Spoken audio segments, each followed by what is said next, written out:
ಅಹೋಬಿಲಂ ಆಂಧ್ರ ಪ್ರದೇಶದ ನಲ್ಲಮಲ್ಲ ಕಾಡಿನ ಮಧ್ಯೆ ಭೂಮಿಯನ್ನು ಚೀರಿಕೊಂಡು ನಿಂತಿರುವ ಒಂದು ಅಚಲ ದೈವಶಕ್ತಿ ಇದೇ ಉಗ್ರಸ್ತಂಭ. ಇದು ಸಾಮಾನ್ಯ ಸ್ತಂಭವಲ್ಲ, ಭಗವಾನ್ ನರಸಿಂಹನ ಅವತಾರವಾದ ಜೀವಂತ ಸ್ಮಾರಕ. ಪುರಾಣಗಳ ಪ್ರಕಾರ ಅಸುರ ರಾಜ ಹಿರಣ್ಯಕಶಿಪುವನ್ನು ಸಂಹರಿಸಿದ ನಂತರ ನರಸಿಂಹಸ್ವಾಮಿ ತನ್ನ ಅಪಾರ ಕ್ರೋಧವನ್ನು ಶಮನಗೊಳಿಸಲು ಈ ಪ್ರದೇಶದಲ್ಲಿ ಅವತರಿಸಿದರು. ಆ ಕ್ಷಣದಲ್ಲಿ ಈ ಭೂಮಿಯನ್ನು ಚೀರಿಕೊಂಡು ಹೊರಹೊಮ್ಮಿದ ದೈವಶಕ್ತಿಯೇ ಈ ಉಗ್ರಸ್ತಂಭ ಎಂದು ನಂಬಲಾಗಿದೆ. ಬೆಂಗಳೂರಿಂದ ಸುಮಾರು 350 ಕಿಲೋಮೀಟರ್ ದೂರ ಇರೋ ಅಹೋಬಿಲಂ ಕ್ಷೇತ್ರವು ನಲ್ಲಮಲ್ಲ ಅರಣ್ಯದ ದಟ್ಟ ಕಾಡುಗಳು, ಕಲ್ಲು ಬಂಡೆಗಳು, ಬೆಟ್ಟದ ಹಾದಿಗಳು ಮತ್ತು ಶಾಂತ ವಾತಾವರಣದ ನಡುವೆ ಇರುವ ಅಹೋಬಿಲಂ ಟ್ರೆಕ್ ಯಾತ್ರೆ ಒಂದು ಅದ್ಭುತ ಅನುಭವವನ್ನು ನೀಡುತ್ತದೆ. ಇದು ಕೇವಲ ಪ್ರವಾಸವಲ್ಲ, ಭಕ್ತಿ, ಸಹನಶೀಲತೆ ಮತ್ತು ಸಾಹಸದ ಪರೀಕ್ಷೆಯೂ ಹೌದು. ಈ ಸ್ತಂಭದ ಮೇಲ್ಭಾಗವನ್ನು ಏರಿ ನರಸಿಂಹನ ಪಾದ ಸ್ಪರ್ಶಿಸಲು ಗಟ್ಟಿ ಗುಂಡಿಗೆ ಬೇಕು.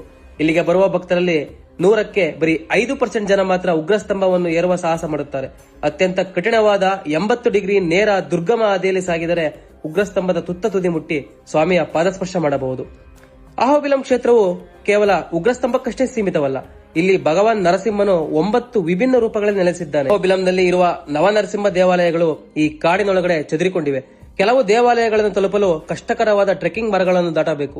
ಕಿರಿದಾದ ದಾರಿಗಳು, ಕಲ್ಲಿನ ಮೆಟ್ಟಿಲುಗಳು, ಸಣ್ಣ ಜಲಪಾತಗಳು ಮತ್ತು ನೈಸರ್ಗಿಕ ಸೌಂದರ್ಯ ಟ್ರೆಕ್ ಅನ್ನು ಇನ್ನಷ್ಟು ಸ್ಮರಣೀಯವಾಗಿಸುತ್ತದೆ.